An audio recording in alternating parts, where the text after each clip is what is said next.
Welcome to season 2 of Behind the Seams. As you can see, we've got a whole new layout, hoping to offer something a little bit more lighthearted. For sure. You know, we can get a little further in depth, less. We were rocking with a work table prior to I saw that. So it was, you know, that's why it was kind of funny because I came in here like straight from the gym, so I was like, oh, they won't ever see that, and I was like, oh, it's good. it was good, but I guess I gotta put on some shit. Nah, yeah, it just felt a little too straight to the point. So we wanted to, and the stools hurt your asses. Yeah. You gotta be comfortable when you're sitting for a little period of time.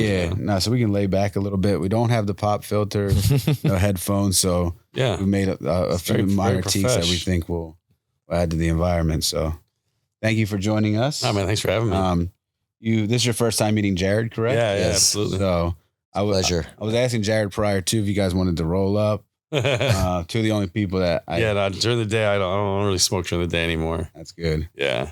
It's been a while since I did that actually. Just a nighttime smoker. Nighttime, like put me to sleep. Just relax, wind down. Jared can puff through the whole day, and if I smoke like him, I'd be sleeping on that couch. Yeah, and it just makes me a little too it's crazy because I used to smoke like an ounce of weed a day. Oh my God. Yeah, I used to just roll up. It was never an issue, but like till you start approaching 40, bro. Yeah. Shit just starts to change. I'd be paranoid. I'd be looking out that window. Yeah, I just out there looking for me. I just ended up having to argue with people, in the unsavory, facets of the music industry. Yeah. Like negotiating with people over things that you shouldn't necessarily have to negotiate. And it just became kind of just not fun to do when you're high. Cause you just don't, you're just kind of on that, why, man? Why? Fuck it, just get out there. Dude, I don't want to have to do this. So, it's funny because I just remember one time I was actually going to Hawaii and I had bought I used to have this phobia of not having weed.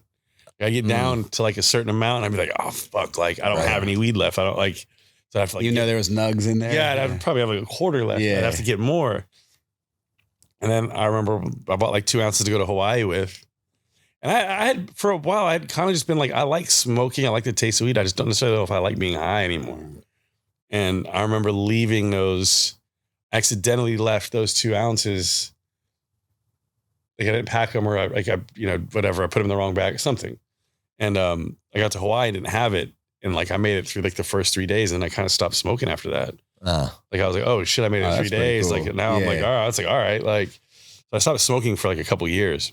Oh, okay. And then, then I started to like having it at night though. Again, it's crazy because when you stop smoking, you don't eat.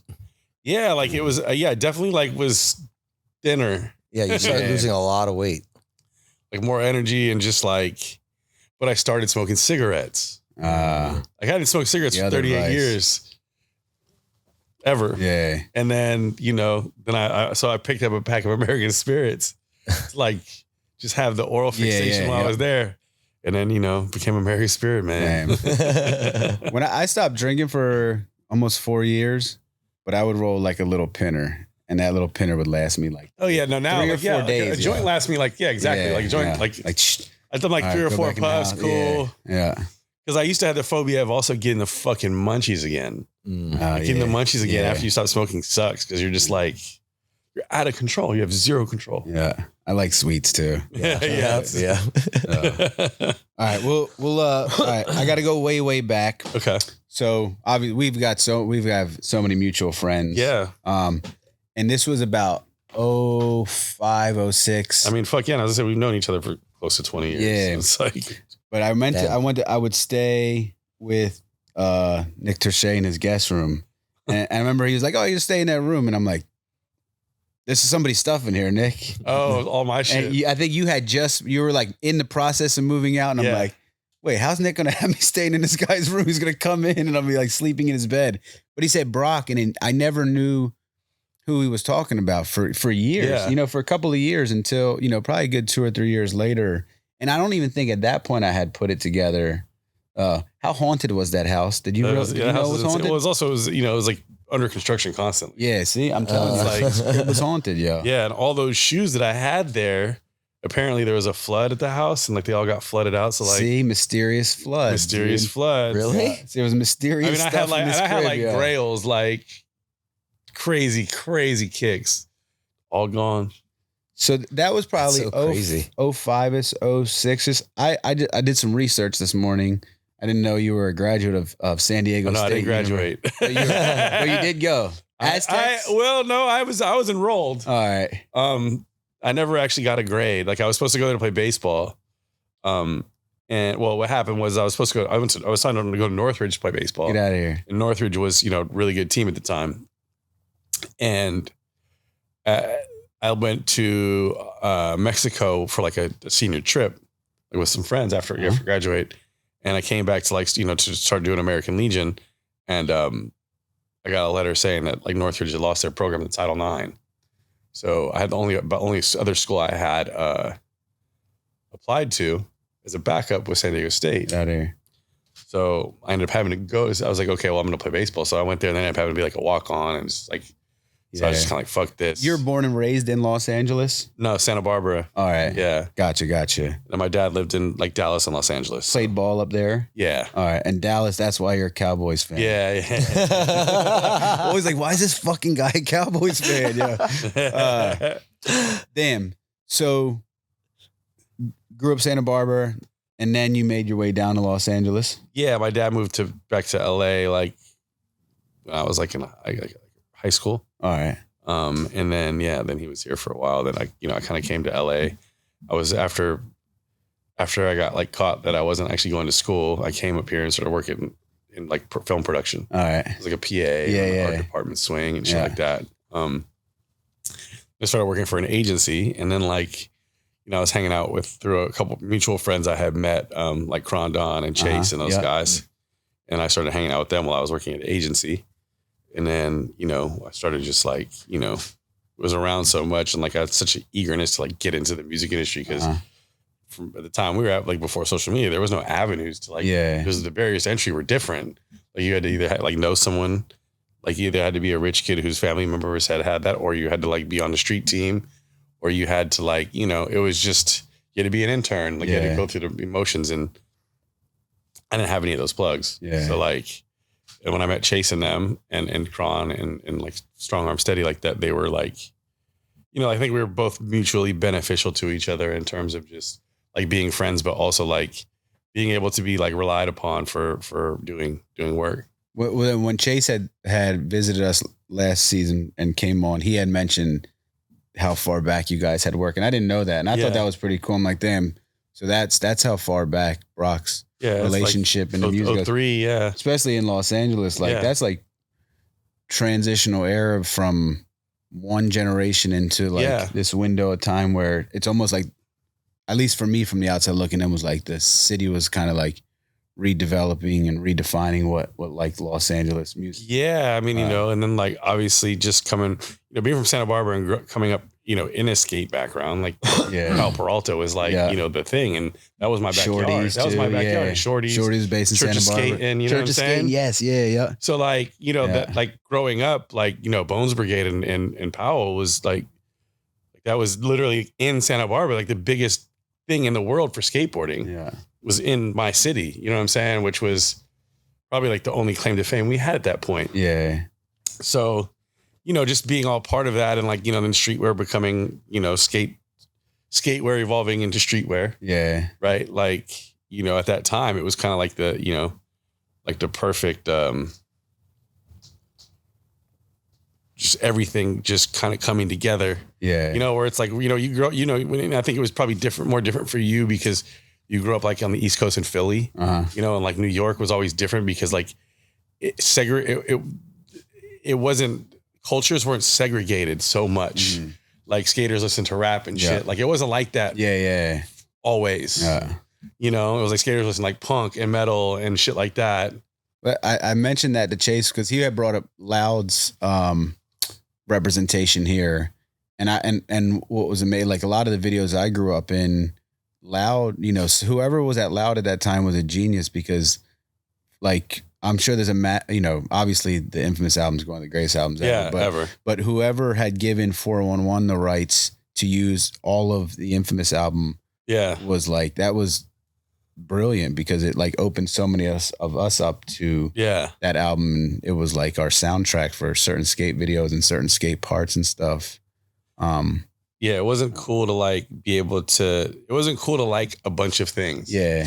You know what I'm saying? Like you got kind of ostracized for that, like the way that we came up. I used to sneak my skateboard. My freshman year at Temple University, I used to sneak it in a duffel bag. I would go skate downtown, come back to the dorm, and I had found a duffel bag that was a perfect size to put a skateboard in and walk it back up because it was like cool kids sitting outside the dorm with who thought they were cool kids, Coogis. Some of them had nice cars. It was kind of like they created like this cool little block environment. But if I were to be walking through them with a board, it was like, they would look nutty. It didn't really, those worlds didn't collide. Like, it was like either you like this and you like that, or you like this, and those are the boxes they put you in. Yeah. Where it wasn't like these kids, like now, like you had access. Also, you just didn't have access to things weren't free. Yeah. Like consumption wasn't free, right? You had to go buy the things that you were interested in. Yeah. So like, in order for you to buy something, you had to like not have something else. Yeah, there was no promo list back then. You like, I've always been spoiled as a sponsored skater because it was like, and the skating for the companies I actually really wanted to skate. Yeah. It's like my friends, they'd be like, holy shit, you get a box of that? Yeah. I've been blessed for longer than I should be blessed too. Like in that regard, like, before there was really seating, like, I was getting free stuff since like 2003, 2004. Yeah. I mean, I was hustling for it though. Yeah. I was making the connections, but like, I had met some people. It was like award winning back then. Oh yeah, no, it was like fulfilling if you could get something. I remember I used to like, Kev introduced me to Reggie from Jordan, and B Win had introduced me to this dude Dennis from Nike, and like he introduced me to Don Baxter, and like, dude, I've seen people rolling. Reggie is the guy, broke, the Jordan guy. I've seen people like auditioning to get on his seating list, taking the hugest boxes of stuff to Reggie to get his blessings to, that's like, dude, it's Jordan brand. Like you want to get like, no, that was the ultimate, bro. Yeah, like, dude, like fortunately I was just always, again, like I think just being cool and being, considerate, and being appreciative of things, like, has always gotten me far. Well, but like at that point in time, I was getting a lot of shit and I was broke. You know what I'm saying? So like getting these things actually like kind of kept me in good favor with like, the optics of, what I was trying to do. Yeah. Like having fresh Jordans like early and like, like, oh, like shit. Like, people were, this is like when, these dudes, I mean, they weren't, they didn't cost as much as more, but like this, like when Undefeated, it was like impossible to get these fucking things. You had to be on the list at Undefeated and you had to like know everybody and like, then you had to have the money for it. Like you said to buy the majority of it. Yeah, that's what I'm saying. That's what I mean. It's like, so you had to have the money, like, and I didn't have the money at that time. I was sleeping in my car. I was doing all kind of shit. So I definitely have remember lines way back in the day where people that are very prominent now were like in those lines, but that was, that was part of, how that was the gambit back then. Yeah. Like when I was like, they used to hold them like for Ev and Al, like, Yeah. But, and Angelo, like just dudes like that, like they were, these guys were buying shit. Yeah. Did you go surf this morning? Nah, I haven't surfed since I got back from Costa Rica. It was like one of those things where I was like, I had to go it was early, it was cold, and it was early. Oh yeah. I tried to teach myself how to surf this past summer, and I don't think I've ever tried to. I don't think I've ever experienced anything harder than that. Oh, it's so hard. Dude, it's so difficult. It's so difficult, but it's so much fun. I got up twice, and there's like, a connection that you have like in the water that just like is supernatural. Like it's just like this thing that you feel so good. You grew up surfing in Santa Barbara? I surfed as a kid, yeah. Then I was like, I never had my own surfboard, so it was very tough because like we were pretty poor growing up. Like, so like I think it was like the choice of like I used to steal my jogathon money. Oh no! Buy skateboarders. I remember like the first skateboard I ever bought with my own money, quote unquote. I stole. I basically like took all the jogathon money, and I went to the local skate shop in Carpinteria, California, and I bought a Ron Allen. Damn. 8th Street. That's it. So like, Matt Hensley was my favorite skater at that time, but like, his board was always sold out. Yeah. So like I bought that Ron Allen board that had like the little lip on the front. Like it was one of the first editions. I think like him and Jeff Kendall like were the first two dudes that had like the nose tail. Like, you know, it was like they were both there. So it was like that transitional time, like when skateboards were really fat. Yeah. But you know, I used to go and buy like the defected like Tommy Guerreros and shit from the Powell place. Probably the first board I ever had was like just bits and pieces. There was this Vietnamese family that used to live across the street from my grandparents, and it was all brothers. They were hella gangster, and they were all really good at skating. And like I would just watch them skate, and finally had like enough courage to go ask them like, what is that thing? And I just sit there, and then finally they were like, come back to the house, and they just had bits and pieces. Like I probably had 2 OJ wheels, like a Veriflex truck and a tracker truck. Like, I was like, you know, like Sammy Baptista, like his family, they were, you know, they were serious. They were, Yeah. And Sammy is a legend, man. Yeah. As a kid, I remember watching video parts of him and being like, yeah, no, he was amazing. He was the best. But I guess I started surfing because, you know, Brock, 2 things. Brock's one of the very first JSP supporters, like way back 2012, 2011, 2013, always sharing this stuff. In a time where like you feel so vulnerable, even trying to start what we trying to start. Yeah. We always appreciate that. I remember one night maybe having a few drinks and like calling Brock being like, what if we give you some points in this company? You think you help us get this thing? I remember that phone call vividly and being like, dude, I got too much on my plate right now. Yeah. But then like, but I always get like, the thing is like, if I see something that like works, I'll always like try to like make sure that like I could like pay it forward, you know? Yeah. It's just like, it's just an easy thing to fucking do. Man. Like, you know what I mean? And like, ultimately, like, I know how hard it is to like, to be in this thing and to stay in it, right? Yeah. Like you're going to have to like wear a different hat. Yeah. You know, like you're going to have to transform and transition what you do multiple times, you know, and like just staying in it and staying a good human being without like, you know, becoming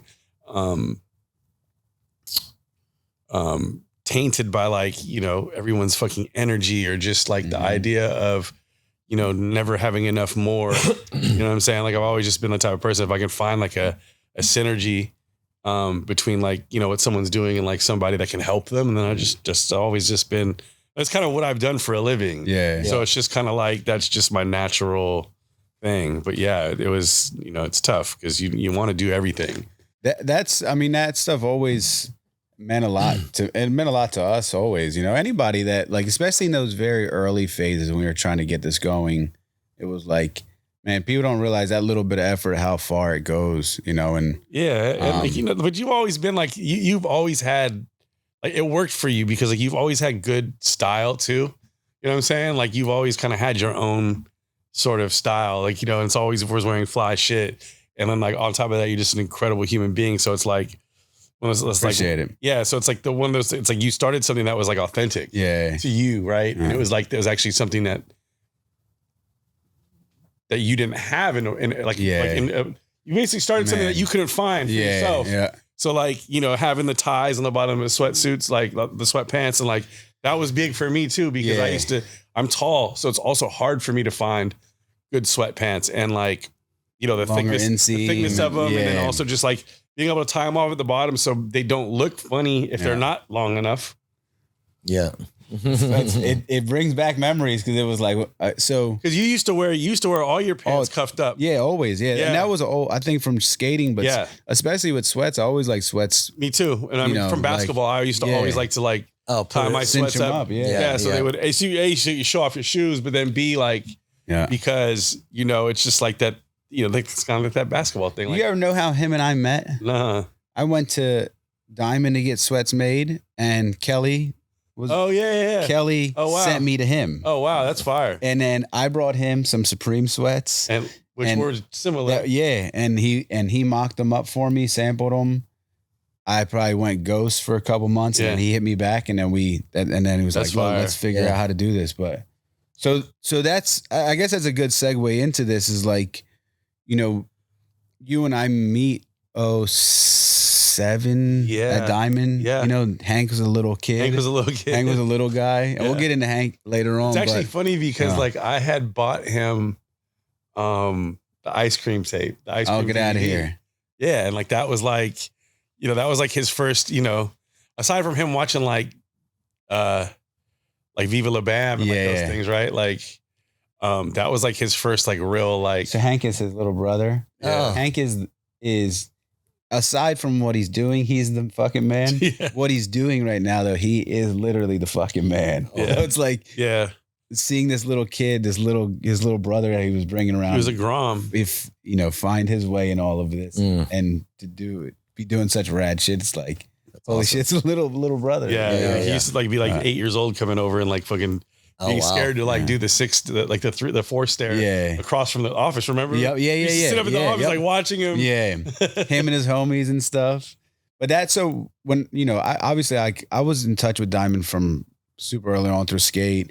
Staying at Nick's crib, working in the first little store. For that brand though, from the outside looking in, and that's really when like I had started a family and stuff, and I was really at that point just as like an audience member watching the kind of the steroids that you had pumped into it, in those relationships and projects and collaborations. I was like, holy shit, Brock, like this brand had the potential to go here, and it was, and that's like you were such an important factor in creating that. It was something I kind of always saw with the brand, like even before I ever like worked there, like, you know what I mean? Like I was just kind of like, dude, like this is, if you think about the time period, right? It was like, everything was iced the fuck out. Yeah. Right. Like, and, post all over print, that was a difficult era. Still in the, I mean, obviously like, yeah, it was post all over print, like when it blew up, but just, in terms of like what Diamond could be, because of the fact that like, I just looked at the correlation between women. Diamonds are everything that represents like aspirational goals, right? Mm-hmm. Yeah. So it's like women love diamonds. Kind of had like the trifecta. The name had it was like the perfect name. The name is always, like rappers, like everyone likes diamonds, like and this is like in the end of the iced out era. Yeah. So I was going like, dude, like this guy like doesn't even know what he's doing because he's got like this perfect thing and he's just like he's trying to pretend that he's a fucking nuts and bolts brand. Yeah. And I was like, bro, you should just be a clothing brand. Yeah. And I used to tell Nick and like Chase and I would both do the same thing. I'd be like, dude, just give us like I was like, just give me a fucking bunch of clothes and just watch. Yeah. You know what I'm saying? Yeah. And eventually he did, he like Chase and I come in and like handle all of like that sort of side of things. Those projects, man, like the Wiz thing, the Currency and Al project. I remember chasing down Wiz and being like, bro, we need to do this. Yeah. And like that funny story, cause like, like we were, Nick, prior to that moment, like, Nick was just like, oh, we're only doing 150 of each colorway. We're only doing 100 online. We want to sell them out in 5 minutes because we need to say that we sold out in 5 minutes. And I was like, bro, but like, we're not making any money here. Like, this is just like, like, this is like, I was like, yeah, it's great. Like if you're doing something that's like, very niche, I was like, but you don't understand how big this kid is. Yeah. Like, I was like, he's going to be, this is like before like Black and Yellow and all that shit. And that's when I feel like fans are probably at their most, like when they're really rocking with an artist. I mean, this is like a different time. Now you had Twitter, you had Twitter, you had Instagram. Was Instagram? Maybe no, Instagram was around. No, Instagram was around for this. It just had started. Yeah. And fucking, because that's how they got huge was off Instagram. Yeah. So like, I was like, bro, you're only made 100 of these. Like I said, this is going to shut down the fucking internet. Yeah. He's like, nah. I was like, well, you can fire me. I was like, but just trust me. He's like, bro, I was like, just let's, why don't we just run the numbers and see how far they go up? And then we can cut them off at a certain point and then just print. We can print over the weekend and we can ship them out. Oh, you guys were starting to do pre-sale already. This was the moment. Damn. Where I was like, bro, like, why don't we just run it? So in the first 5 minutes of the thing, bro, they broke our fucking Shopify. Yeah. We had to upgrade our Shopify to like a crazy one because they were just going insane. Yeah. I was like, told you. And so we ended up doing like $45,000 worth of sales in like 10 minutes. That's just online. And then the amount of kids that were coming to the store. We put the ones we made in the store. And the amount of people that were coming to the store was like, this is raucous. Yeah. Yeah. So, Yeah, so like that was the first one we did with Wiz, and like it fucking that set up that whole thing of like, yo, let's pre-sell and then just run it over the weekend because we'd always drop on Friday at noon. Yeah. So like we had the whole weekend to basically find a print that the printer like we could do our shit, and that became the formula for like how we did stuff, and that was like how we really generated a fucking shit ton of money. Yeah. The floodgates were open. And then after that, you know, like getting, you know, doing all the other ones we did. I mean, fucking Mac Miller. Yeah, Mac. You know, Mac did a crazy number. Like, no way. Mac did like his shit was huge. That's sick. I love hearing shit like that. You know, doing like D Block. Yeah. Oh, get out of here. D Block. Like we did, you know, like that was the thing. It was just like, yo, like we did so many collabs and we did so much good stuff. Even like Smoke Dizzard, like you did like Smoker Stuff one was great. Dude, that was great, man. It was and it was fun. Like it was fun because it was able to like, you know, really get these kind of these subcultures together. Like, you know what I mean? Which obviously like you have fans of one brand and you have fans of another and you bring them together. Like that's kind of what collaborations are always supposed to do, right? So like, and like, you know, Diamond just became so red hot, man. And I was just like, you know, running around getting it on every because I used my A&R skills to basically like. At that time, are you moonlighting it at labels and stuff, or you? Yeah, I started working at a label like I think my first like label consultancy came in like 2009. Okay. 2009, 2010. But yeah, you know, but what I always kind of did was, and I was managing producers the whole time though. Right. And like, so what I always kind of did was like use one for the other. Like I would always kind of like use whatever job that I had to kind of fund wherever it was I was really planning to go. Yeah. You know, and I think like that's what a lot of people aren't willing to do anymore is like work to be able to work. Yeah. Mm-hmm. You know what I mean? Like where it's just like, I was so driven in the things that I wanted to do and just vast in my interest. Right. Yeah. So I was like, okay, like I felt like if anything I was interested in, I should figure out how to make money at. Or if you have bosses or partners too, that are like, you only got to do this. Like I've worked for companies and be like, if you let me live over there, it's going to help this. That's the whole thing. Like they don't get it. What's the saying? A high tide raises all ships. Yeah. So it's like, yo, like me and him have always been good with that, where it's like, yo, this is going to help us get some visibility over here. Like, or might open a conversation up or whatever. Yeah, it's a narrow thing to think that like, you know, you should monopolize someone's time because they work for you, right? Like most of the time when people pay you to be somewhere, people pay you to work for them, they're really just paying you to be somewhere. Yeah. Like the amount of work you end up doing for whatever that your salary is probably not commensurate with the amount of time you end up spending doing nothing in an office for no reason. And you create an environment, man, where like, that's where I've in positions like that's where I've seen coworkers or people there. It's like resentment starts to build. Yeah. You know, the environment gets toxic because it's like, dude, people feel stuck. Like if you're not creating. I mean, you know, I think that was part of it too. Is like you're just not creating an environment that's conducive to like people feeling like they can grow. Yeah, and then people feeling like they're heard. Yeah, you know, like you know we've probably both known and worked with some pretty tyrannical people, right? Yeah. Like, you just and you realize it's just all ego, and insecurity, and. This is a good transition right here. Is no, saying this is one of those people that I worked for that was really awesome at allowing me to, was always big on me and Jared working together. When he was paying me, was Lucci. Lucci, yeah. Lucci was who introduced me, and from the very beginning, from the ground up, helped Alex and Sponto. Yeah. And I from like a brand perspective, I've always been very critical in terms of like, if I don't think your brand means anything or stands on anything, I don't care how long the brand's been around. It has no credibility to me. Yeah, same. But that was one thing especially like the way that Born and Raised their flag was planted in their neighborhood and what it stood for, and meeting those guys, and then watching you do the work that you did with them over the years, which I couldn't even tell if it was work or you guys just all genuinely liked. Yeah, I think it was more or less like, I think that, Sponto and I became really fast friends. Like I met him when he was in the hospital, like, you know, and I've heard about each other prior. Maybe we've come into contact before, but like we really got tight around that time when I came back from New York.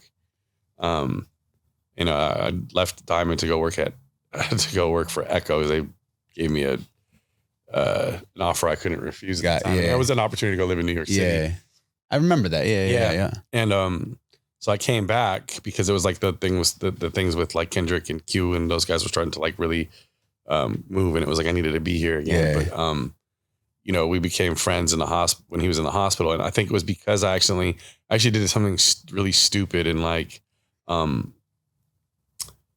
I was sitting in New York at a time, and I had just gotten like I just quit Echo, and I didn't have any money, and I was still like had a crazy expensive lease, and I was like, but I had just got a pub deal with one of the producers, and I had gotten like a lump sum of money, and one night I was sitting there and I was looking at Sponto's GoFundMe, and I was like, man, let me just give this guy $1,000. I did it, but like I didn't really realize that there was like I didn't know it was public. I thought it was just all private.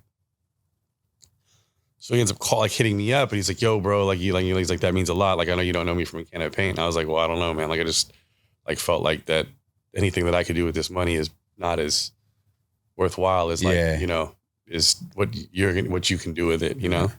And then he's like, yo, like when you come to LA, like, let's like hang out. So I went and saw him in the hospital, and like, we became really fast friends. And like, obviously he knew the work I did with Diamond and, you know, with everyone that I was in with. And I said, look, bro, like, you know, I would love to help you in any way possible. And like, you know, like just on the strength, like we never exchanged any money. I never got paid for anything. Like it was never about that. You know, I think like there was a point in time, like he wanted me to come work for him. And then Nick kind of brought me back into Diamond, and I was like, yo, I was like, look, I'll help you out. Like, I was like, I kind of need a salary at this point. Yeah. But like, you know, I said, I'll always just do whatever I can for you guys just because I love you. And like, I believe in the brand. What was you know, Alex to me is one of the two-tone. Mm-hmm. He's one of the best graphic designers and creative directors, art directors. He's a sick man. He's a sick mind. He's like, he's twist, like, you know, like he's like hilarious. He's really good with the pen. The way that his graph, and obviously, his expertise goes way, way back. You know, he's like really ingrained in like the DNA of art and culture in Los Angeles, as are both of them. But it like was such a perfect storm in everything they were able to put together. So when I saw you rocking with them and the things that you guys were like, you know, like the schoolboy shit, like every single time you guys put something together, it was like as a friend, is like, and wanting to see your friends do cool shit. Like I could smile, I would like sit back and smile at all of them. Like, this is incredible, you know, like, you know, and it gave me something to aspire to do. That at the time I was working at Gourmet, it was like, you know, I remember hitting you to try to get, I just didn't have the money, trying to get Isaiah Rashad. His first album was still like, it's still one of my favorite albums. I was like, really I wanted to do something with Isaiah so bad for Gourmet. I just didn't have no money, but yeah, all of that stuff was really, really cool to see. I think like, you know, like when you have I had to wear this today. This thing's a monster, yo. Yeah. It's like anytime, I don't know, I think like beyond like getting paid for shit, right? Like we all need to like make a living or whatever, but like something that I've always been, you know, like if you have an opportunity to like be a part of something that's like, you know, bigger than a moment, you know, or like you can like add, or like we all have to do shit in life, right? Like you can't just like, your life can't be predicated upon like who's paying you and who's not, right? Like sometimes you just have to do things, and like those things become other things. If not for the money, then just for the simple fact of like creating a moment or creating something or being a part of something that like supersedes like the individual. Right? And I've just always been a big proponent of like, you know, karma. And like, you know, like whatever you do will come back to you, you know, like good or bad. So I've always just, you know, like never been a good person like with idle time. So it's like I've always just been someone who likes to throw myself into things that I think matter. You know, it's you know, it's done okay for me. Like I can't like really complain too much. Of all of the projects that you did with Alex and Sponto, was there any one particular one that meant the most or stands out the most? You know, that time was such like a hazy time. You know, I was just there, like, you know, it's like we were running around doing weird photo shoots and like, you know, I love their weird photo shoots. Yeah. The one you guys did in the Roosevelt. Yeah. I remember Lucha was like, come down to the Roosevelt with me. And I'm like, it was no way, yo. I'm going to come back in the house smelling crazy. And then I seen the pictures and I'm like, but those were all that's just exactly what would have happened if I would have came honestly, there. Sadie Hawkins was like, that was like at the time when we had all like decided that Sadie Hawkins was going to be a thing. Yeah. And that was like pretty cool to see like what 2013, 2014, 2014. Yeah. And like, you know, Sadie Hawkins, look what it became. You know what I'm saying? Still never been to one. Not a one. Yeah. They were pretty nuts. And like, you know, FOMO. Well, because traditionally, like, they would like it was the first Thanksgiving, the day before Thanksgiving was always like something that like Sponto would get a hotel room and like the biggest party night of the year, right? Yeah, exactly, right. So like before Sadie Hawkins, it was like I remember just being at we had like one rented out the Standard and like had shrooms everywhere and like so we did a photo shoot that night for the drop. But like, you know, I was in a bathtub of like that's a great picture of like balloons and like, you know, like those little like the Chuck E. Cheese balls, like, you know, and it was just like that type of shit. It was just like, it reminded me of kids I grew up with. Yeah. And that was just like very, you know, I think at that point in time, after being here for so long and like being a part of like so many different things that, you know, I had gravitated towards, I think like, especially that's like when I started surfing again, I moved to Manhattan Beach. I was kind of like searching for this sense of like home. Yeah. You know, of like, you know, reconnecting with my, you know, my younger self and all the things that I may have wanted as a kid that I couldn't afford or didn't get. Like I could at this point in time. Yeah. And I think I threw myself into that. Gotcha. And I think that like, you know, that kind of represented a lot of it too. But it always, it was always so genuine, you know, and it still is like everything that they do. Yeah. With the brand and what you guys were doing at that point was like very, very authentic. And I mean, they had a very clear vision, you know what I'm saying? Like those, like, it wasn't very difficult like for them, like, you know, I'm not saying it wasn't difficult, but their vision was always very clear and they've always been able to stick to it. And that I think for anyone that's doing a brand or a company, like if you don't have that vision or those tenets, it's gonna fail. I have still have, but a group chat with just Alex and Sponto, and these guys would probably be sick of me. Like every time they do something cool, I just text them, like, you know, and one of them would write something crazy or silly back to me, and that Friday, I'll never shared this before, but that Friday before Sponto's birthday is on the 6th. Mine's on the 7th. Mm-hmm. So that Friday, this was like 2 days after the Levi's thing had come out. I had called him that Friday night and was just like, yo, I just got to tell you, man, this is like, as a fan, this is all incredible to watch. I don't know if the Nike stuff had started. I think maybe the Nikes had already leaked, you know, and it was like, as someone that aspired to do Eagles shit, when we walked into the Eagles, you know, our very first meeting with the Eagles and with the NFL, the very first thing they referenced was Born and Raised. Born and Raised showed both the organization that we worked with and the league as a whole that this was possible, you know. And I told him, like, man, you gave me hope to be able to do something like that with the Birds. That's like, you know, biggest project I could possibly think of, you know. And it was nice to be able to tell him all of that. And I'm like, damn, for the final conversation you have with somebody, like that was what I was able to share. And it kind of fucks me up still to this day. Yeah, like, you know, like it's funny. The last thing we said to each other was, I love you, which is funny because like, I don't really talk like that. You know what I'm saying? But it was like one of those things like, we were just like, I was in New York and Deming and like, you know, we had this like funny thing where we always talked about like, ending up like in Santa Barbara together, like with our families. I'll get out of here. You know what I mean? Like, it's like, yeah, and as we know, we're like one step closer to Santa Barbara, you know? Yeah. And you know, I was like, I'd been obviously moving around and like, you know, this last year I haven't really been around in LA. And, you know, I'd seen him maybe like a month prior. We went to lunch and then we were talking about the Levi's thing or whatever. And he's like, I was like, yo, like send me the link. You know what I'm saying? I was like, I'll buy him. He's like, no. He's like, I'm going to pull up on you. Those are great. Yeah. That stuff's so nice. He's like, I'm going to pull up on you or whatever. And I was like, nah, man, I appreciate it. He's like, I hope you're good. He's like, I love you. And I was like, I love you too. And it was like, that was the last time I spoke to him. So it's very, you know, I've lived in LA for 15, 16 years now, you know, better part of 20 years. And like, you know, less than one hand losing people like that, where you just feel it, you know what I'm saying? Like felt it out here with Nipsey passed, and, you know, losing Sponto was like, damn, you know, like you could, it took some time. It's still taking time for like the overall universe to kind of get its balance back with someone like that, you know. But even from a brand perspective, Alex and Ethan, I mean, those guys are doing great, yo. You know, everybody has this Darius part to play, and unfortunately, like his is something you can't reproduce. Nah. You know what I'm saying? So it's like, it's devastating, and like to me, it doesn't feel real. Sometimes I'm like going like, you know, oh shit, like I'm a Texas guy, and it's like, oh fuck, like, you know, but.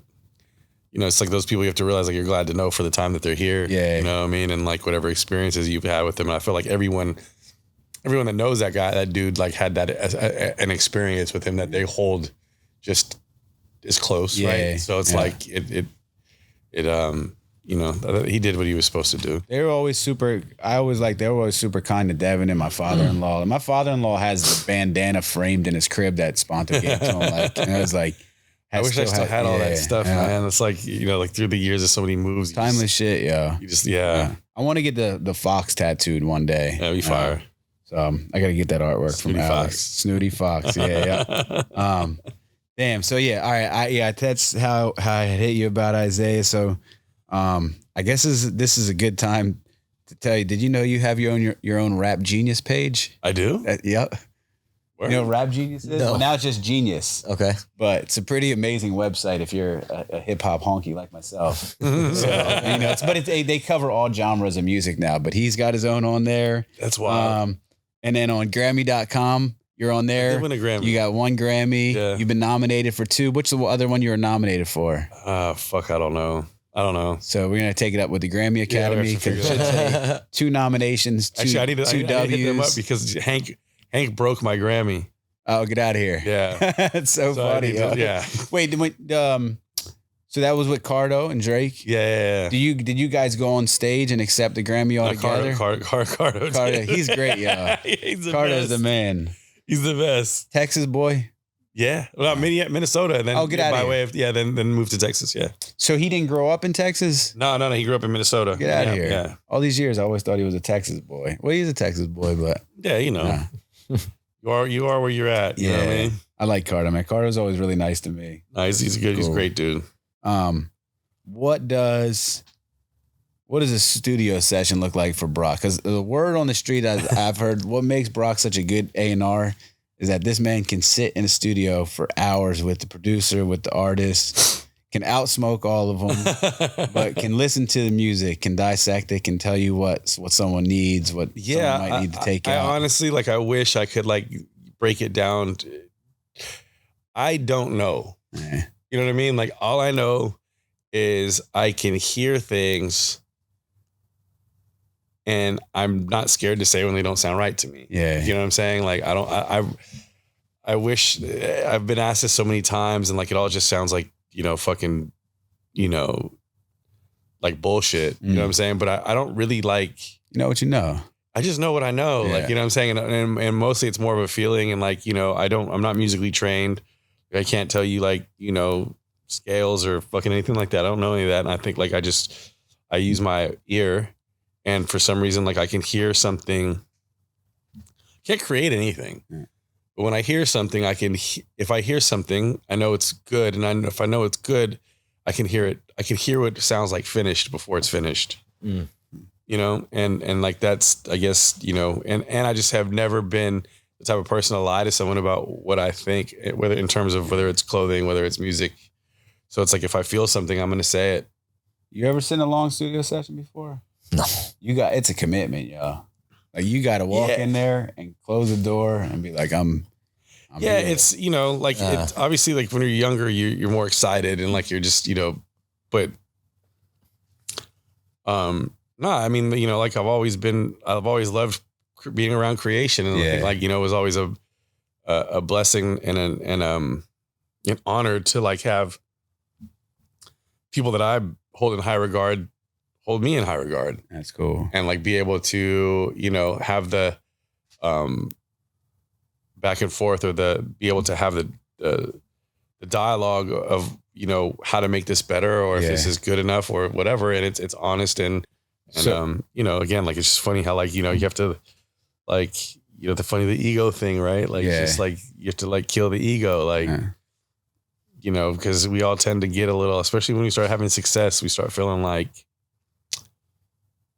you know, people should act some way towards us. Yeah. Like, people should have some sort of reverence for us. But like, dude, if like you know, like, you just zoom out, right? And like, you realize that everyone's going through a million different fucking things and like getting pulled in a million different ways. And like, you know, you really can't be upset with someone for like I've never like harbored any resentment for people that have like, you know, like, I don't reach out to everybody all the time. And like, you know, I get in my head and I get in my zone and sometimes in my shell, you know what I'm saying? Or like, I'm something I'm figuring out, and I'm not like the most like, you know, pick up the phone and call someone type of dude, you know, but I also don't get upset when it doesn't happen to me either. Like, it's not an issue. Like, I don't take it personally. I know everyone's got their things going on. And like, for me, being someone that is always running around and doing all these things, like, most of the time when I have my own time, I just kind of want to sit like by myself or go do the things that I like to do that no one else likes to do. Man. Like, I don't have a bunch of friends that like to surf. You know what I'm saying? I don't have a bunch of friends that like,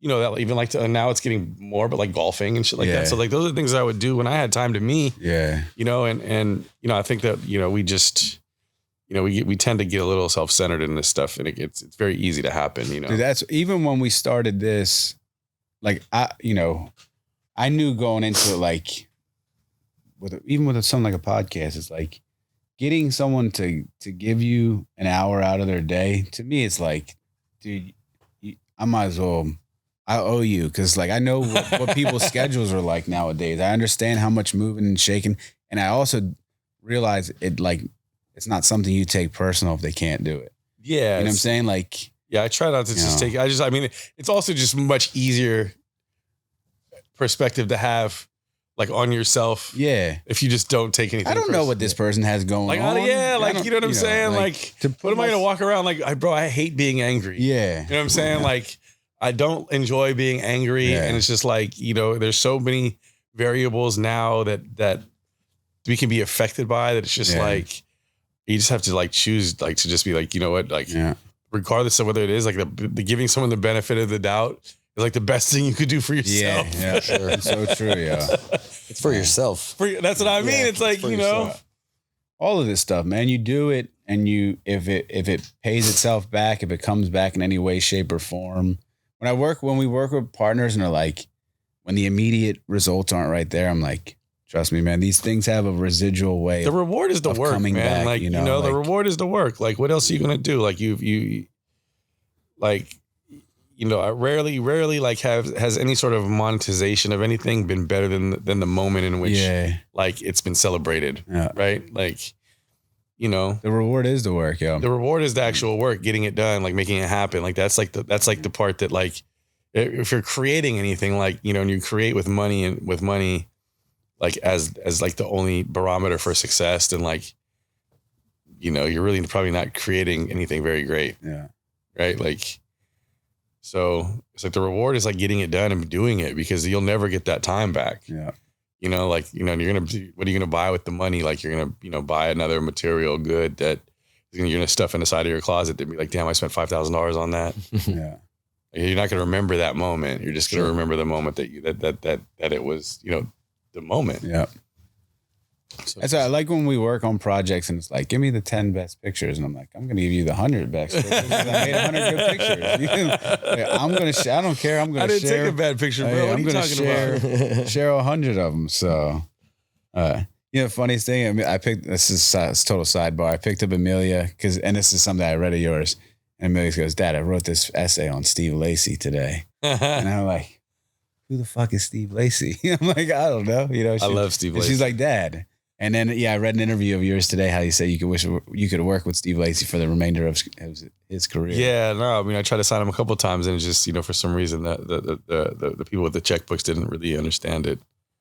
But, you know, he became everything he was supposed to become. So it's like, and we're friends. So it's like, that's, you know. That's so cool. Yeah. Yeah.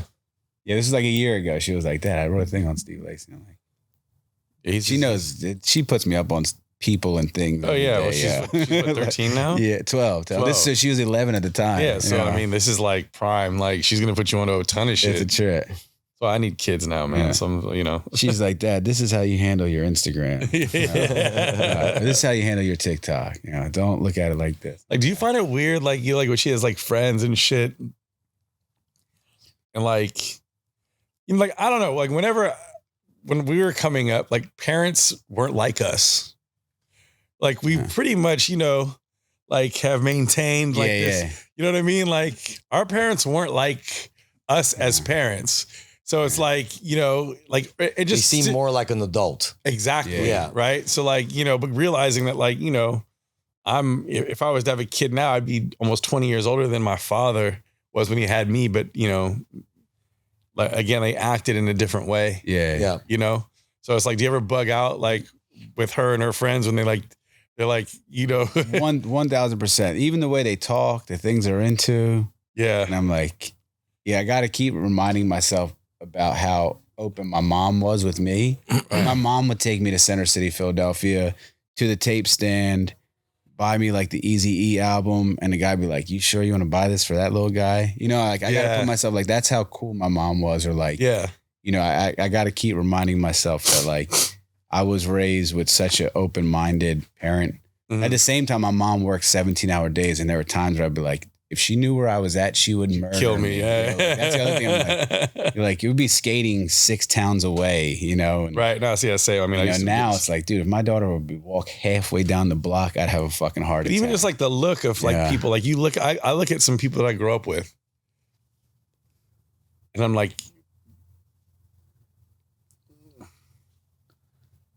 you look so much older. Oh yeah. Man, and I don't know if it's just the world. Is it the attitude? Is it like the world we live in? Or like, is it just the fact that like maybe that like the definitely the clothes. Yeah. No, definitely facts. The clothes. Which just might be the job. Like it might, whatever it is. Like like you wearing a pair of fucking blacked out Barclays from '94. You know what I'm saying? Yeah. Like, I don't know. It's just like I feel like the connection that we can have with the youth today based upon like, the cultures that like we grew up in or created for that matter, allows for, a little bit more, commonality. Yeah. I look at it through the lens of skating. Like, I'm like, the way skating is today, it's so much different than skating I grew up on. I'm like, these kids dress crazy, but they look like they're enjoying themselves and they're having fun. And to their friends, like their friends might be like, like the kid I might think looks the nuttiest to his peers, he might look the coolest, you know? So like, I'm like, who am I to judge, So it's definitely one of them things like, you gotta. But are Amelia's friends like, yo, your dad's cool for it? Oh no, that's the thing. She gets so embarrassed. She's like, Dad, don't post me on your Instagram. All my friends follow you and Mom on Instagram and TikTok. And I'm like, yes. They're following me because I'm cool. Yeah. My kid always says, just stop that. Yeah. It's always just stop that. Yeah. They're funny though, man. But even like, I like peep the stuff that they wear and I'm like, and these kids are hella cool. Like, how do they even? I've seen it. Like, nah, I mean, they got the drop. Yeah, they really do. All right, let me go back real quick. Is your work on Damn, is that the single most proudest accomplishment in music? I mean, it's one of the best albums ever made, I think. It really is. So, yeah, I mean, it's tough because like all the work has been, everything like informs everything else, right? Yeah. So it's like, that was probably like, like we worked really hard on that and I felt like a real big part of it. And it was just it was a magical moment in my life and just a great time period for me. And the outcome was, everything that we would expect it to be and was exactly what we want. We did it for. Yeah. You know what I'm saying? It was very intentional, which I think makes it a little bit sweeter because coming off of To Pimp a Butterfly, like, it definitely was as much as it was lauded critically, like it was definitely like not, for the streets. Yeah. So, to be able to come back and like do whatever that you know, like the intention was you know, it was a sweet moment. That relationship with TDE, do you mind explaining how far it goes back? Because that's pretty cool to me to figure, like, to know how. I would say like 2011. I mean, I met Ali in the diamond store. In the diamond store, Ali came in for some shit for J-Rock, and I gave him some stuff. Mixed by Ali. Yeah, and then like the next South by Southwest, we are all at the Scoremore house, and I had a shit ton of weed, and Q and them came by, and Ali, and I remember Ali, and I was like, oh, and I was already a big fan of Schoolboy Q. Like, he was my favorite at that point in time. We all found ourselves sitting outside here, and I was like, you know, rolling up weed, and like that was the first time they smoked backwoods. Get out of here. Yeah. And they hated him at first. Travis Scott hated him at first. Oh, man. Everyone hated him at first. And then all of a sudden, like, you know, backwoods are now the biggest thing in the world. Like, you know, so it was actually pretty funny. But like, yeah, we had bonded over that. And I let him know, like, I had producers. So we started linking back in LA, and we just, you know, I was teaching them how to split the like, leaves and stuff. Like, you know, like, yeah, we just like, I would pick them up in my minivan and we'd go to sessions and shit like that. So, but again, it was also too, like, I wasn't getting paid to do that either. Like, it was like I had producers that I worked with, but it was more or less like I just felt like that, you know, and we had become friends, you know, like where it's just like, you know, I didn't have any agenda other than the fact that like I enjoyed the music and I felt like I could help steer musically the ship that they're in and that they would in turn, you know, I could learn things from them. Like it was just very organic and genuine, you know what I mean? And it was just like, you know, there's nothing to like immediately gain from that stuff. Yeah. Like, you know, other than the fact that like, you know, you're around people that you think are making the best music and, you know, and in a way that like maybe you have beats or things. I always had all the beats from every producer. Like, you know what I'm saying? So it's like, I you know, like I just would just, and I think that was like the other thing too, is like, I would hustle beats from other producers and like give them to people. And like, I never was like, yo, you need to give me this. Like, it was just, like, I would just like, yo, if I could find a way to help, I've always been that type of guy. How many beats over your career you think you helped place that, like, for one, you don't get like credit for? All the time. Like, I mean, like, you know, like Hands on the Wheel, I didn't get any money for that. Like Cuddy and Q. I mean, not Cuddy and Q, but Q and Rocky. But like that, I had that beat in my hard drive forever, and I gave it to Q. Like, I didn't manage the producers. I didn't get a piece of it. I didn't get any of that shit. It's happened all the time, you know. But that was never the thing for me. It was just more or less like, and I think that's like why as an A&R, like it worked for me, because it was like, I wasn't like just I wasn't just giving people beats that I managed. It was more or less like they could see like there was like a willingness to like, you know, I wasn't in it for that. You know, like I was in it to like be able to be part of great things and to like, you know, help create a moment. You know, like, or help make the music better. Like that was what it was. Like I wasn't, you know, I've never been that type of guy where it's like, it needs to be an exchange. You know, like I just feel like that deads the creativity and also just kind of it's off-putting, you know, like, I don't, you know, it's just, the money will come. I just remember driving around the city at that, sorry, Jack, bump your mic. Just driving around the city at that point, like every corner was a different ad, you know, where they're running all the song titles were like different billboards and advertisements and stuff. And like every time I would just see one, I'd be like, damn, Brock was involved with making this. It's so, I mean, it was definitely like, you know, definitely up there. That was very cool. Yeah. Congrats. Thanks, man. Oh, and then, so that segues into another awesome thing that you're a part of, which from everything I gather stems from another close personal friend of ours, unfortunately, who's now passed away, Mr. Virgil. With no vacancy in, you know. I mean, you know, like I met Tremaine randomly. Can you, because I always was like, man, there's no vacancy. Is it a crew? And then to see the brand, I was like, man, you guys were always doing so many different things. And I'd be like, what is this thing that they got actually going funny? on? So like, so Tremaine and I met in 2013 at Art Basel. Wait, 2013 at Art Basel. At that point, he's been designing and stuff. No, he was working. He just quit Marc Jacobs. All right. And he and A-Side had, you know, this, like, No Vacancy wasn't a clothing brand. Honestly, I mean, it still isn't. But A-Side, and I hadn't met A-Side at this point, but Tremaine and I met Ferris. Ferris had a Luxury B, had basically like wanted to do a like a brunch for friends. So it's like, I think he goes back with Tremaine a long time. So we ended up at brunch or whatever. You know, you sometimes in life you come across people, you hit it off like right away. Yeah. You know, and you feel like you've known them your whole life. And you know, Tremaine, it was like that. That's cool. And you know, we ended up, you know, pushing his flight back or something like that. And we ended up like sitting on the beach just drinking mojitos. Like, in Miami.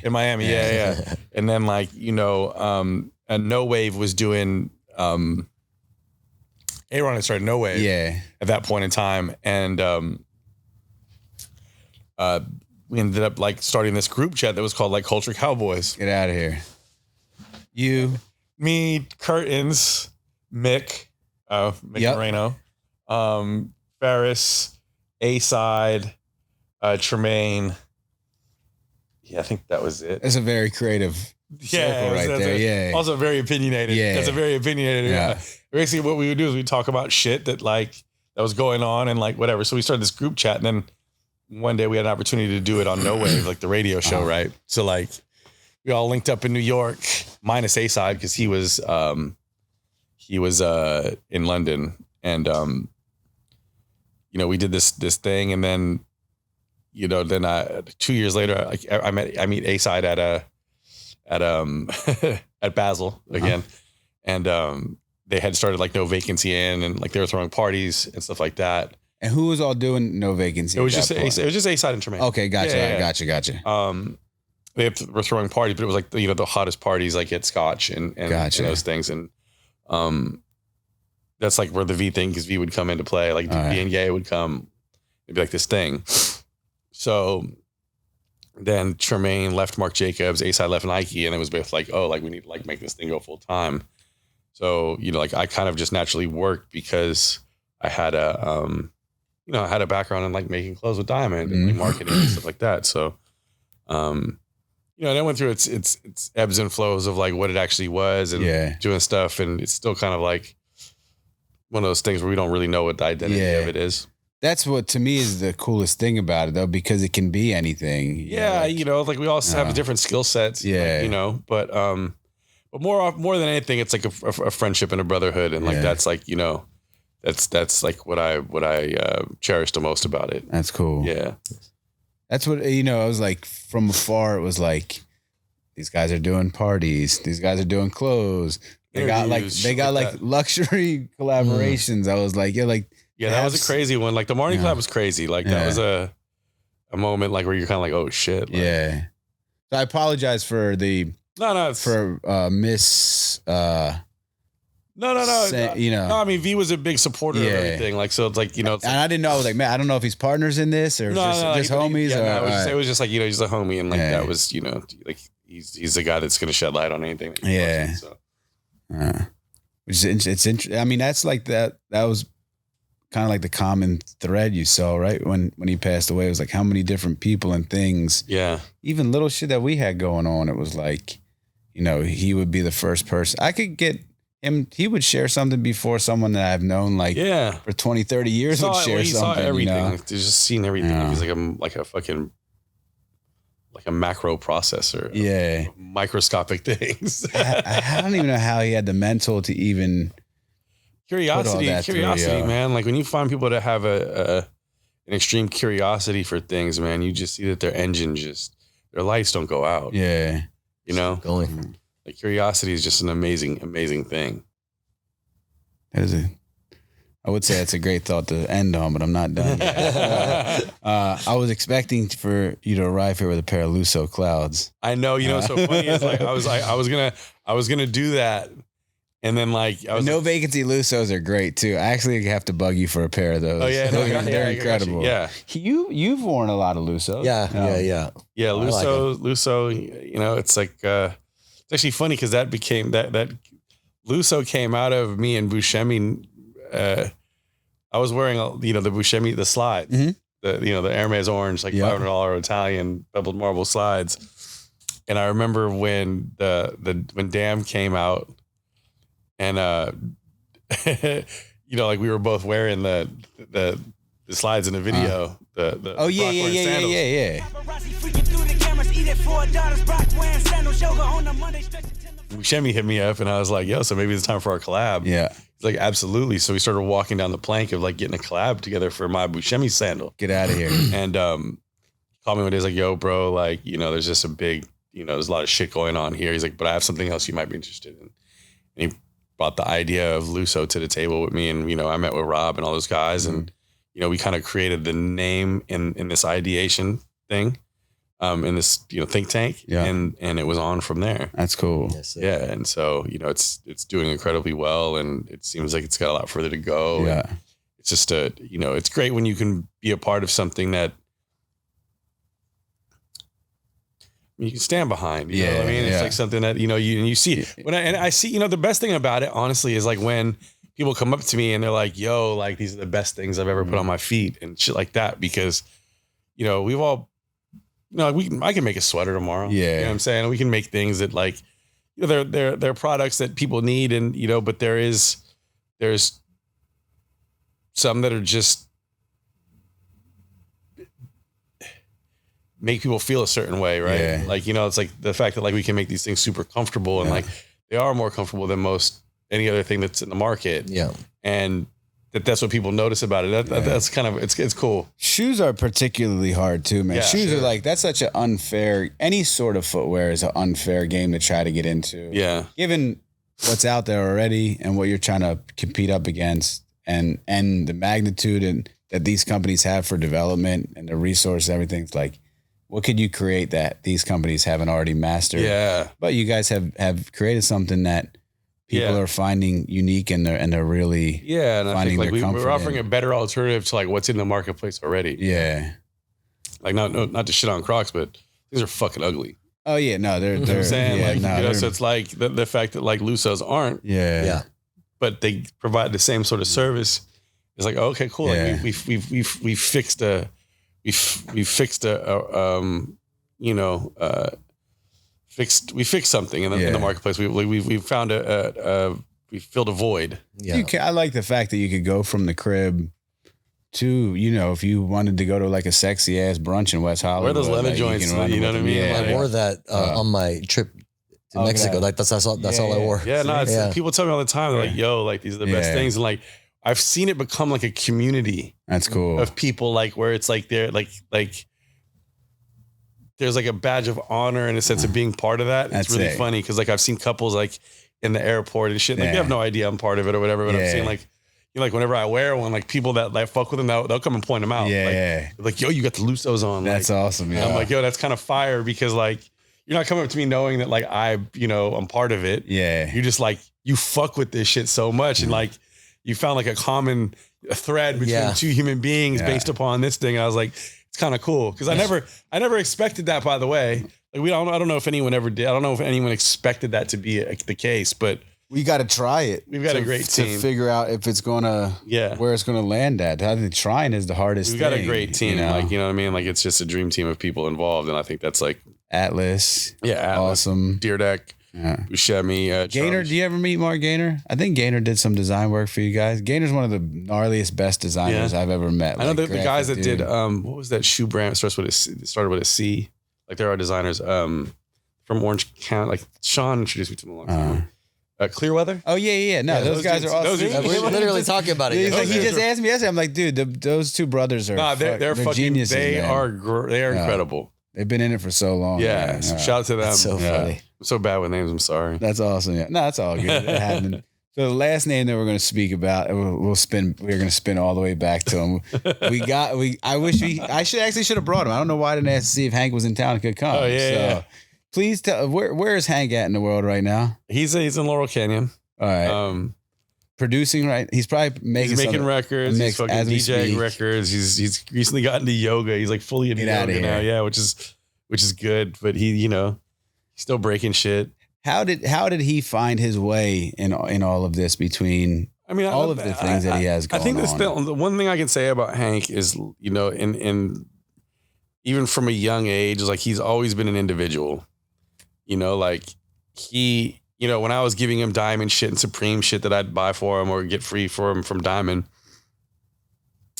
you know, and like kids knew like who I knew. And so like, imagine like being, you know, a 5-year-old kid and like knowing you and knowing, you know, Terry and knowing Stevie and, you know, these guys signing boards for him and giving him shirts and shit like that, or like him being able to come up to Diamond and like see them, and then like there being an online presence, like you said, you know, your daughter and her friends follow you guys, right? So like the same thing happened with Hank, and like his biggest thing, and I'd always just be like, yo, like, why don't you ever wear the shit that I give you?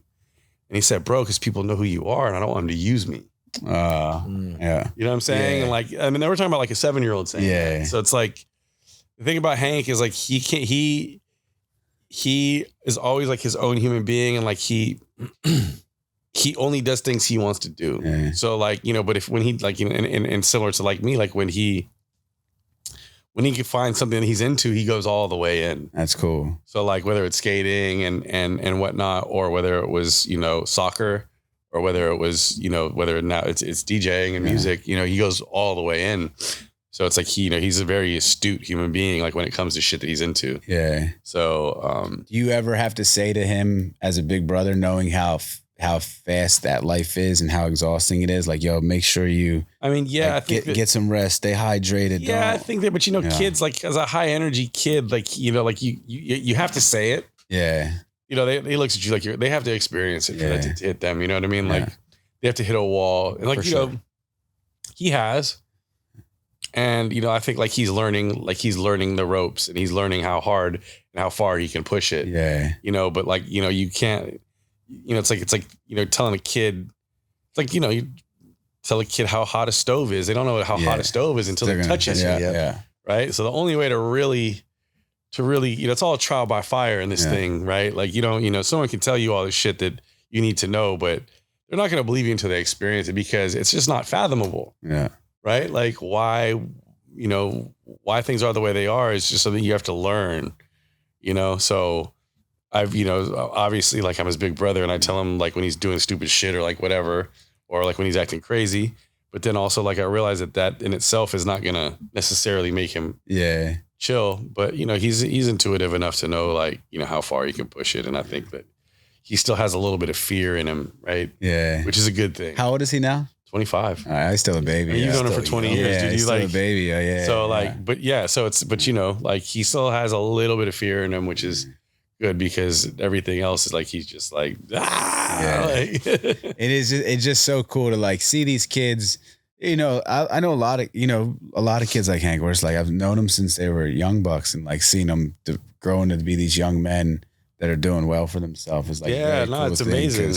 It's hard out here, man. It's hard for kids to find their way. There's a lot of distractions. It's like, it's easy for them to go off of that path. So to see the ones that are stayed committed and stayed true to what, you know, whatever it is they're passionate about, and find themselves in a position where it's like, no, it's a beautiful thing, man. You know, it's like, I've always had a soft spot in my heart for you know, for kids, like, you know, coming up and, you know, like we've been around so many nice and good ones. You know, being on Fairfax and some of those kids that were like, you know, but like, you know, it's just somehow, you know, like in life isn't perfect, and it's just, you know, you're not always things don't always last. Right? So it's like, you know, while they may have been in a perfect position, like, you know, because whatever. He's not leaned on you for a lot of stuff, like in terms of like connections or opportunities. I mean, like, you know, I think he's kind of made it on, like he's been able to be everywhere too. He went to New York on his own, you know, granted, like, you know, I linked him with a couple people, but like Hank is one of those still kids, up to him to, he's one of those kids, dude. It's like, he didn't want my help at first, because he wanted, like, you know, he's a purist. Like he doesn't want to be, you know, I got this, bro. And then, you know, then he finally relented a little bit, because he knows, like, I was like, bro, like I can get you indoors, and you should accept that help. You're gonna have to do the work. So like, you know, like you can get in the door, but you have to keep the door open. So, but I think, you know, he's willing to put in the work, you know, and I think that's, you know, it's an admirable trait, considering, you know, what his attitude could be, given the position that he's been in, right? So easy to get jaded out here, man. You know, it's easy to take a lot of this shit for granted, and you know, it's always gonna be there, and then you blink and it's not there. It's not there anymore. I mean, even for us, like, you know, it's just like you start to, you get older and you just start to realize like all the things that, you know, could have been or whatever. It's like hindsight's 2020, but it's just, you know, to be able to like be around 20 years later, you know, and still like, you know, being able to do what you do and being able to do what I do, like, you know, you know, people would kill for that. So it's just like, you know, take. That's what I tripped. You know, you get little Facebook notifications and it was like 12 years ago, or 13 years ago. We put like the website up. It's like, damn, 13 years. It's crazy. It goes by like this. So fast. Mic check. Okay. Longevity is the key though, man. It's funny because when you guys, that side of it, I've never seen it because I'm always on the other side. Right. So it's like, even sometimes when he posts those tweets, I'm like, oh shit. Like, I didn't know that. Yeah. I'm learning it now. So much shit has happened. Like we've seen the inception to the end, or what it seems like. Yeah. And you know, it's everything in between. Yeah. Well, that's I think before we even started filming, it's like understanding, you know, through that course of time, you're going to have great moments, and then it's like understanding how to weather this part. You got to ride that. Yeah, exactly. Like you got to weather the storm. Like when it's not your time and when it's other people's time to shine, and let them do their thing. And, you know, giving up is the easiest thing to do. Oh yeah. I mean, you know, I've struggled with the idea of that, you know, or like, or if because I'm pivoting, am I giving up, you know? Yeah. But I think like you kind of know inside what it is that you're doing. And also like sometimes getting to that place that you think you wanted to go, or you wanted to go get to when you started, like the cost of it becomes too high, you know, like in terms of just what you're giving up. So I've always kind of maintained like that. I want to be able to do certain things, and I want to have like certain sort of freedoms and certain sort of leeway. And I think that, you know, for me, just the idea of becoming super duper successful is like like at my age, the cost of it is just too much. Yeah. The reward is not commensurate with the cost, because all the reward is money. Yeah. You know? Yeah. And I'm okay with that. Yeah. You know what I mean? Like that's something I had to like really figure out, you know, what I can live with and what I can't, you know? So it's just like, I'm okay with that. I don't necessarily want the responsibility of having, you know, ridiculous amounts of money, especially if it's going to cost me 20 years of my life of just, you know, not being able to put my head up, you know, it's just not, I don't want to be 64 with everything and not be able to do anything. Yeah. That's it right there. Yeah. Well, I think that's an excellent point to end this dialogue for episode 1 on. Boom. So thank you so much, Brock. Get it done before 64. Yeah. I mean, we all have friends that are just like, man, you know, I don't knock people that are like true like workhorses, man, but you know, to me, the best thing is just being able to like enjoy those moments with my family. Yeah. Or you get together with your friends and be able to like, have a drink and shoot the shit. You know, to me, those are like, I think like, you know, like biggest prize in life. Someone said something like that, like, you know, like the as good as it'll ever get is like hanging out with your friends. Yeah. Having a couple of drinks and like, you know, having some fucking laughs. Yeah. Like, that's as good as it'll ever get, you know, or doing it with your family, you know what I mean? And like, you know, being able to be present for like the first in like your family's life, like, you know, those type of things that I, you know, like, I don't know if any sort of like, you know, monetary value or, you know, anything you can buy someone will like replace like your daughter's first graduation. Yeah. Right. Like you could buy her anything in the world. I don't think it's going to matter to her as much as you being there. Like, so if you're just constantly doing those things to pull you away, and it's not just adding to like your overall life, like, you know, if you're making a lot of money, you can't do anything but work, then what the fuck is the point? Yeah. So it's like, you know, finding the distance between those 2 points, and, you know, that's it. We were leaving the snowboard mountain last weekend, and we were like, all right, it's starting to drizzle a little bit. It's like, let's get out of here. And Amelia was like begging me to like one more ride. You know, like, this is pretty fucking cool. And she's like, my daughter, I've got to like trick her to like get off a mountain from snowboarding. Like, you know, if you had told me that 25 years ago, I'd be like, yeah, that's probably that's like that's what I'm saying. The pinnacle moment of fatherhood to me, you know, so. That's fire. Well, man, thanks for having me. It was always good. Thank you so much, Brock. I appreciate it, man. Of course.